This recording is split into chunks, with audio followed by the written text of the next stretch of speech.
to Stories Podcast. I'm your host, Amanda Weldin.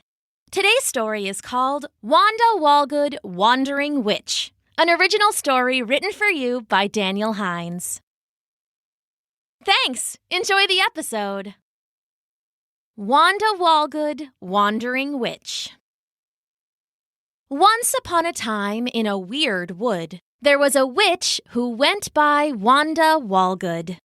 She wasn't the old kind of witch that you picture. You know the ones, all warts and wrinkles and moles and a head full of stray cats for hair. No, Wanda was a young witch, with just the standard amount of warts and wrinkles and moles, though her hair was rather mousy and a stray cat probably did get more brushing. Wanda Walgood was a wild witch, which meant that she was never much for her reading and writing. She shunned her spell books and shirked her studies. She lagged each lesson and lamented learning like she'd lost a love. She was a wonderful witch in many ways, always eager to search for a birch borer or peruse a pond until she was muddier than a worm on vacation. But studying? It wasn't her cup of tea. Hex it, she didn't even like tea. Reading was fine, but she'd rather be on vacation with the worms if she was being honest. This upset her aunts terribly. They were raising her, as per habitual witchy tradition. Their names were Hibiscus and Toad, though they were always together, so it didn't much matter which witch was which. Hibiscus and Toad? Now they were the kind of witches you picture. One was long and lean, with more warts than a friendly frog farmer. She had hair that looked like a broom and rode on a broom that looked like hair, always billowing in the breeze. The other was burly as a brown bear, though basically bald. She sported a star-spangled shawl and spectacular spectacles eclectically selected from ethical selectables. Behind them, she blinked blindly with baddish brows.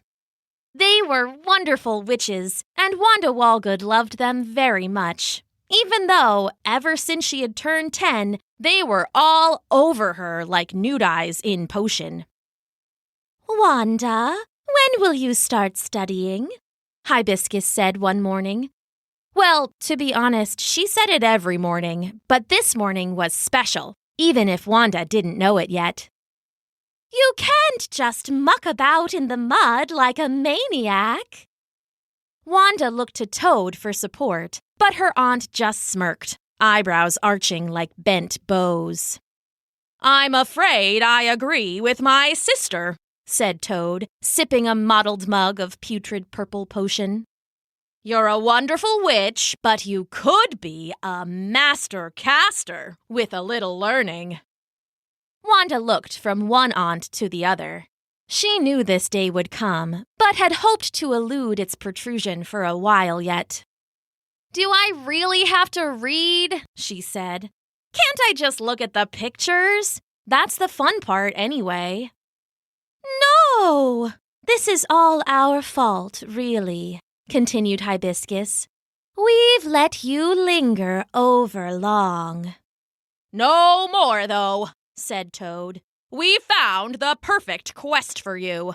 Something that will get even your brain burning about books." "And slugs slurp salty snacks," Wanda muttered.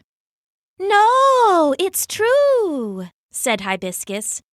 "We've been reading some maps and comparing them to the lost text of Bobbadin the Bright." "More like Bobbadin the Boring." "We think we've located his lost library," said Toad, holding up a hand to stop Wanda as she faked a snore. "It recently apparently appeared in the center of a swamp. It'll take a wandering witch to find it." Who even is Bobbadin the Bright anyway, and why is his library so important? "Oh, we'll tell you."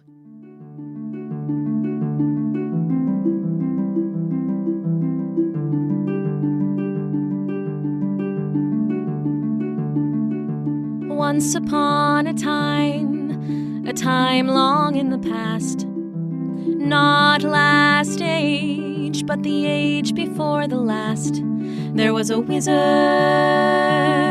named Bobbadin. He loved to read books, so he collected them. His library always had a light, so they called him Bobbadin the Bright. Bobbadin, oh Bobbadin the Bright. He had a tower all to himself, hidden away with magic spells that protected him from sight. He gathered books from every elf, alphabetized them on his shelf. Many were rare and hard to come by. He was always up reading late into the night. That was Bobbadin the Bright. Bobbadin, oh Bobbadin the Bright. Bobbadin, oh Bobbadin the Bright.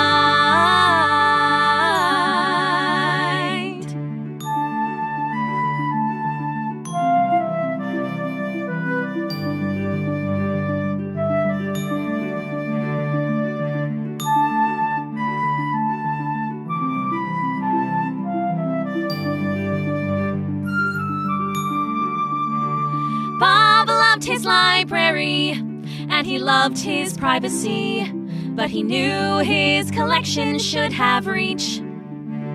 Students came from far and wide, and Bob welcomed them inside. Bobbadin began to teach. Knowledge and learning is everybody's right, so said Bobbadin the Bright. Bobbadin, oh Bobbadin the Bright.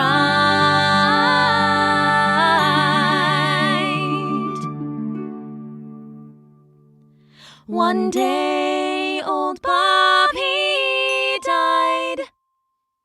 His magic tower vanished, along with everything inside. The books, all rare and wondrous, were lost, and everyone was mystified. To this day, the pride of Bobbadin the Bright remains hidden in spite of the many efforts of those who try to find the library of Bobbadin the Bright. Bobbadin, oh Bobbadin the Bright. Bobbadin, oh Bobbadin the Bright.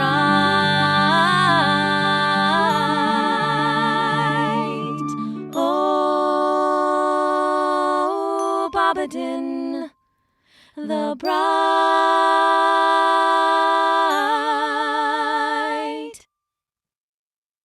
If we find his library, we can know all the things Bobbadin knew. And he knew a lot. And knowledge is powerful, so it's important that we get to it before someone with more nefarious intentions. Wanda was wide awake now. She whirled out her wooden wand and shot sparks into the sky. And I can really go? You can really go, said Hibiscus. But, she held up a finger, but only if you bring the books back here and read your favorite 5. Wait, 5 whole books? Wanda wailed. That's the deal. You can go on the quest, but you have to do the rest. Wanda thought it over. 5 books was more than she'd read all year. But a quest? An abandoned wizard's library in the middle of a swamp? She couldn't miss that. Not even if she had to read 100 books. When she thought of it like that, her favorite 5 felt a bit like a bargain. Okay, we have a deal. Excellent, cheered Toad. I'll get you the map. "And I'll pack you a lunch," said Hibiscus. "Now, where did I leave the peanut bitter butter and the smelly jelly?" "Don't forget the flaky fluff," Wanda called after her, running to her room to don her belongings. By early afternoon, Wanda Walgood was ready to be a wandering witch. She had on her ratty robes and a haunted hat that she had always in all ways loved. It looked a little lumpy, but then again so did her aunts, and she loved them too. "All ready?" asked Hibiscus. "Ready," said Wanda, standing aside her broom. "You have your wand?" Toad asked. "I've got it, Auntie," Wanda said, already itching to get witching. "And you have the handy haversack?" Hibiscus asked. "I've got it, Auntie," Wanda said, already dying to get flying. "And you'll get all the books and come right back." "I've got it, Auntie," she said. "I'll be back soon with the library." "Lots of luck," her aunts called together as she soared into the sky on her bounding broom. "Think she'll run into any trouble?" asked Hibiscus. "She'll be safe, sister," Toad replied. "She's a wonderful wild witch." "Just like her aunties," said Hibiscus. "Just like her aunties," agreed Toad. Wanda Walgood arced through the air, tearing over trees and looping over ledges, pausing only to peruse the magical map her aunties had given her. It showed the castle as a glowing X, showed herself as a waving W, and the way in between glistened, a gossamer guideline.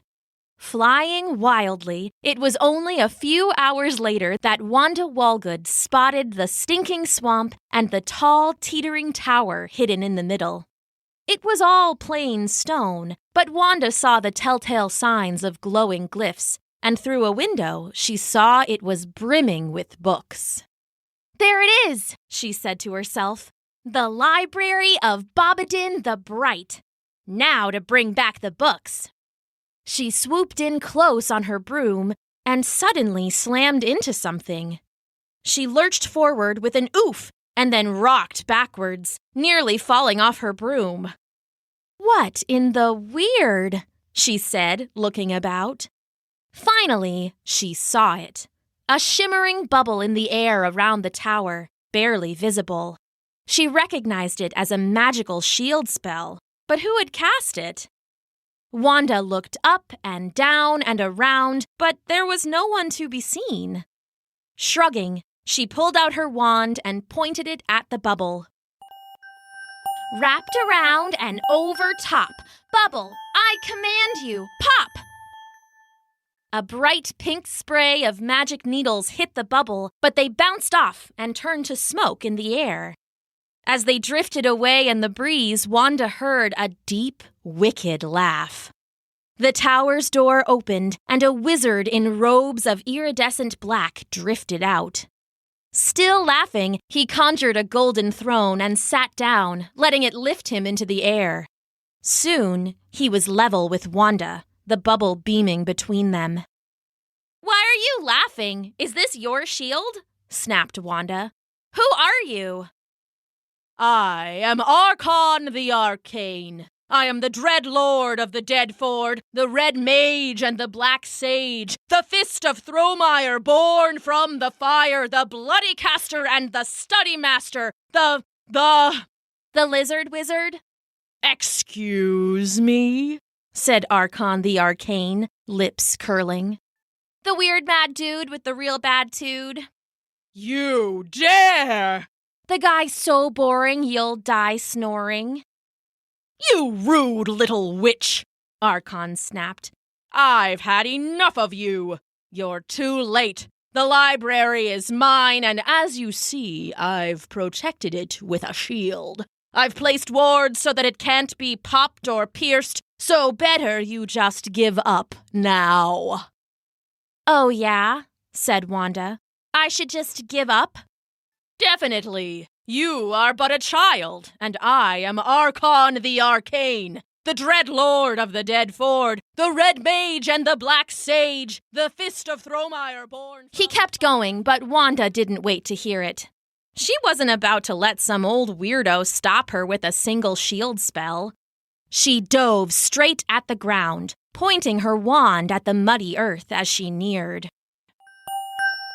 Underneath the bubble big, tunnel I command you, dig! A wedge of dirt erupted from the wand and dug into the earth at the base of the shield. Wanda started to fly into the tunnel, but was thrown back after a couple feet.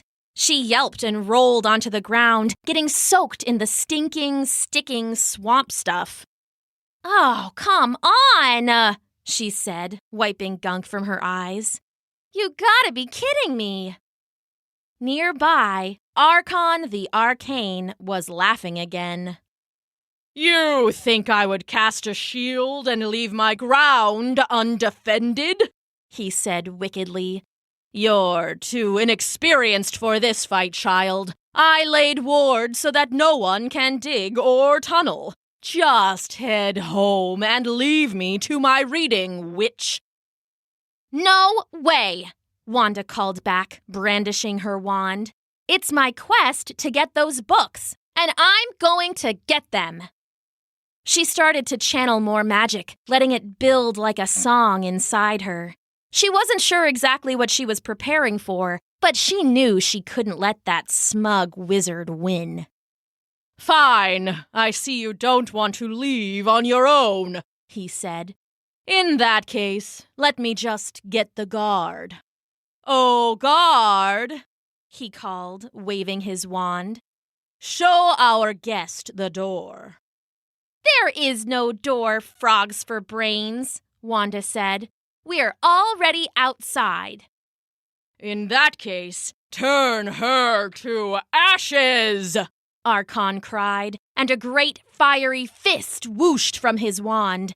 It was followed by one flaming arm and then another. And then the arms gripped the ground and grabbed on, pulling the rest of a massive burning body out of the wand and into the world. It was a monster like a giant, all made of molten lava. A fire elemental, Wanda whispered, amazement and fear bubbling in the cauldron of her belly. The monster towered over her, dripping magma onto the swampy sod where it spit and sizzled. Get her! Archon cried, waving his wand, and the fire beast lumbered forward. Wanda waved her own wand. Her aunts had taught her how to deal with elementals after all. Like a mighty northern breeze, monster, I command you, freeze! And a chilly blue beam blasted at the beast. It hit the burning body and billowed away. Ha ha ha, you fool! The wizard laughed. Even my guards are warded. They can't be frozen. Their flames can't be put out. Now, you'll pay for your interruption. The fire elemental grew even larger, 10 feet tall, 20, towering over the swamp and dripping molten magma every step. It roared and charged at Wanda, flames flying from its fists. Wanda was a brave and wild witch, but even she knew when it was time to head home. She leapt onto her broomstick and took off, just as the monster erupted in a gout of flames. She swerved around them and missed the most of it, but the hairs on her warts were singed clean off. And don't come back, the wizard screamed at her. This library belongs to me, Archon the Arcane, the dread lord of the dead ford, the red mage and the His black sneering mage. Voice faded into the distance as Wanda flew home, defeated. She landed that night back in her own yard, beside their witchy little hut, and slumped into the crabgrass. She was too disappointed to even drag herself inside.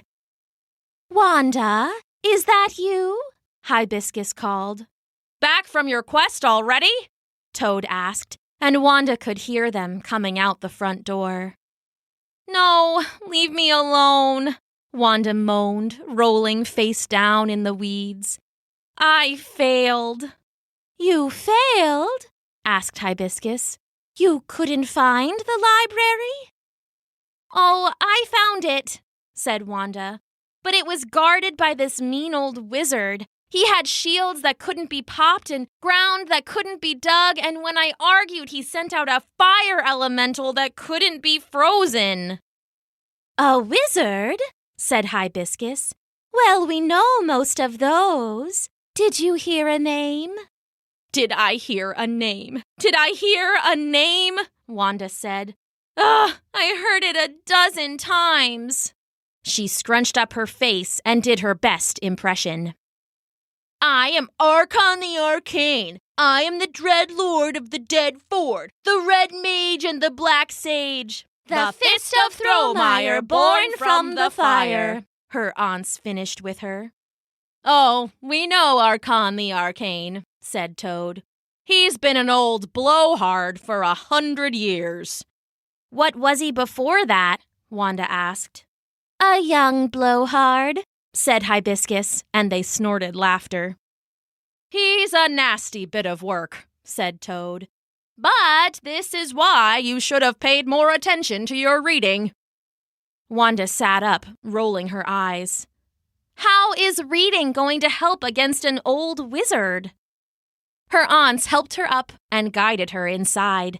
They pushed her into a chair and began to clean the filth from her face and the crud from her clothes and the muck from her moles.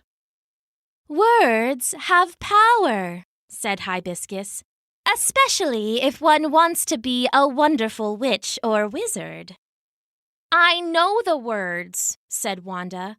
I tried to pop the bubble, but he thought of that, and piercing, too. Ah, but did you try anything else? Any other synonyms? Synonyms? What even are those?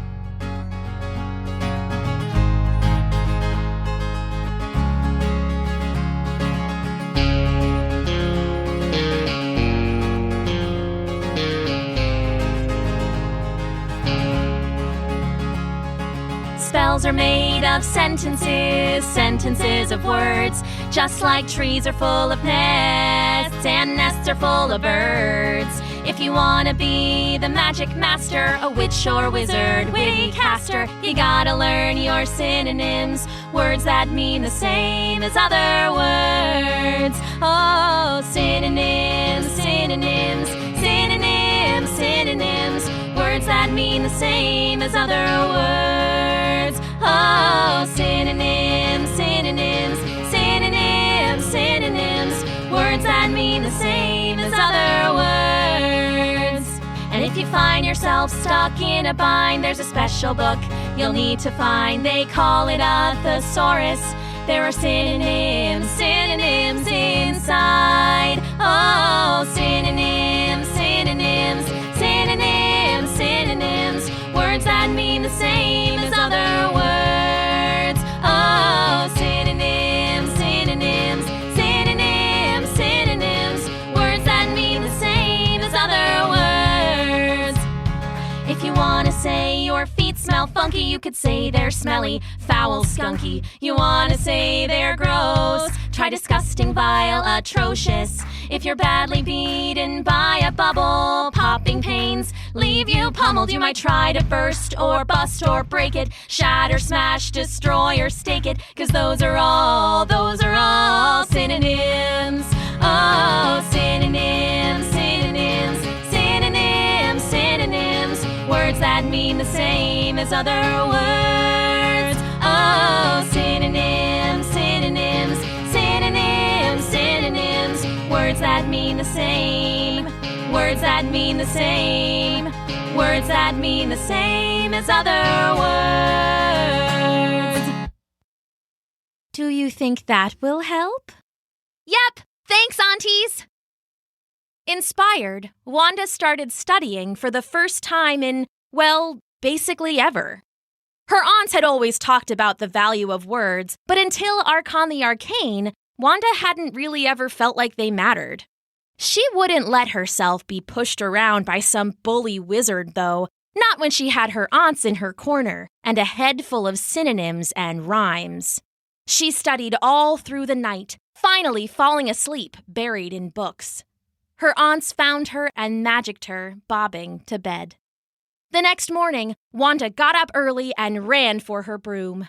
Her aunts watched her go, smiling. They knew where she was headed, and they were happy to let wild Wanda Walgood be the wandering witch she was born to be.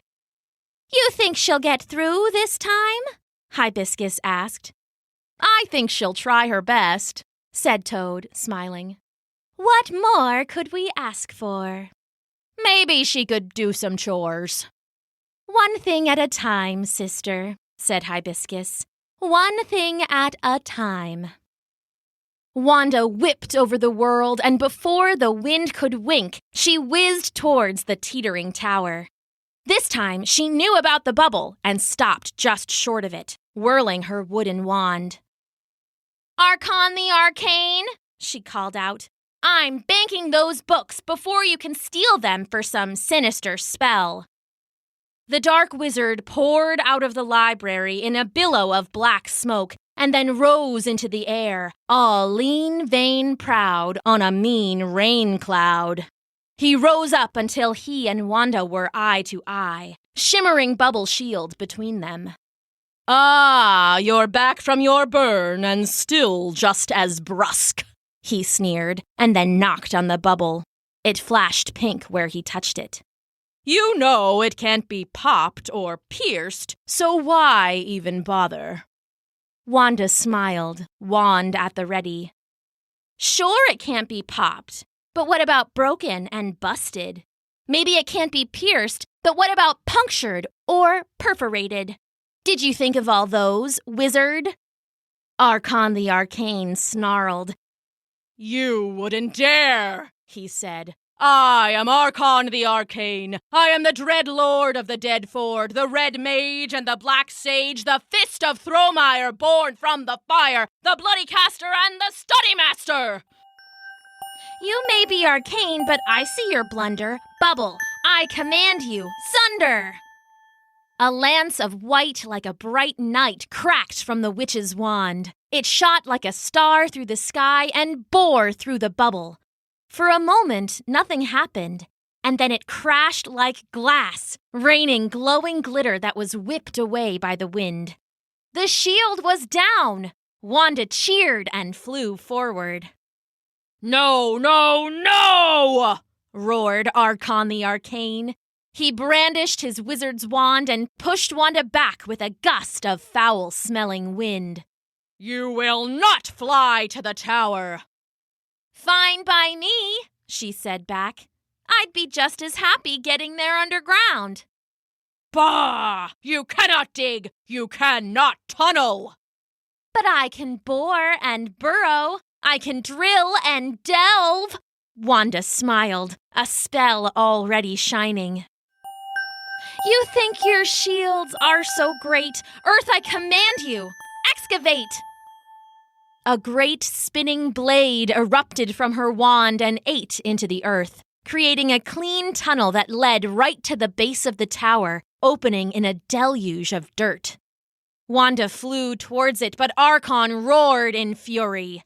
"No! Never! The books are mine! Mine! Mine!" With a blast of dark and dubious mad magic, he caved the tunnel in. "You want to break my spells? You want to challenge Archon the Arcane, the Dread Lord of the Dead Ford, the Red Mage and the Black Sage, the Fist of Thromire born from a fire, the Bloody Caster—" As he screamed, the fire elemental flared to life at the end of his wand, once more pulling its big burning body behind it. "If you want to face me, you'll burn!" Wanda landed on the ground in front of the beast, kicking her broom to one side and drawing her wand. "I'm not afraid of you this time, wizard," she said, wand happy humming in her hand. "You should be afraid, you little witch," he said, sinking to the swamp. All the magic seemed to have broken his breath, and he was panting profusely. "This fire can't be frozen or frosted. It can't be put out or snuffed." The monster roared and stomped forward, its massive fiery feet leaving molten magma marks in the mud. It raised its limbs of lava, dripping fierce furnace fire. Wanda Walgood stood strong before it, raising her wand with a smile. You may be arcane, but I'm a linguist. Fire! I command extinguish! A spray of white fog belched from the wand and surrounded the elemental. The fiery foe fell and faded, soon nothing more than an ashy lump on a swampy stump. Wanda turned to face a trembling Archon the Arcane, still breathing hard on the ground between her and the tower. I guess if you don't want me going over, and you don't want me going under, then I only have one more choice. What choice? I guess, she said, warming her wand, I'll have to go right through you. Pah! Fool! Archon panted. I am Archon the Arcane. I am the Dread Lord of the Deadford, the Red Mage and the Black Sage, the Fist of Thromire born from the fire, the Bloody Caster and Study Master. I cannot be moved or must. I cannot be punched or pummeled. I cannot be kicked or caught. I am well warded, and the likes of me can't be hurt by some wandering witch. Oh, don't worry, said Wanda Walgood, witchy wart twitching. I don't want to hurt you. I just want to sing you a lullaby. Oh, wait. A what? Archon Arcane, your hate runs deep, but sweet dreams, I command you, sleep. A soothing breeze billowed from Wanda's wand, snuggling around the wizard like a cozy blanket. You.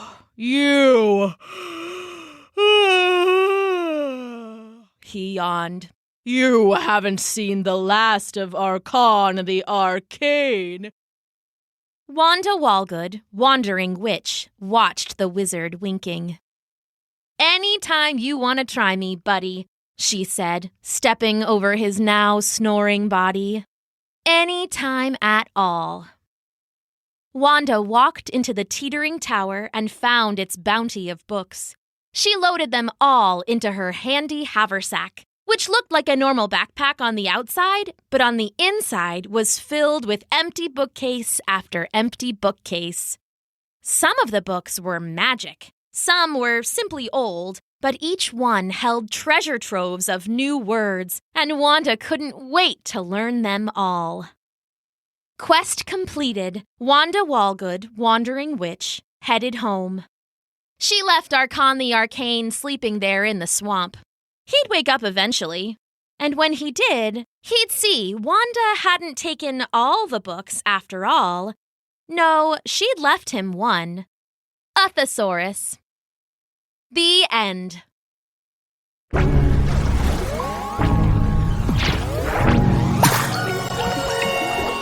Thanks for listening!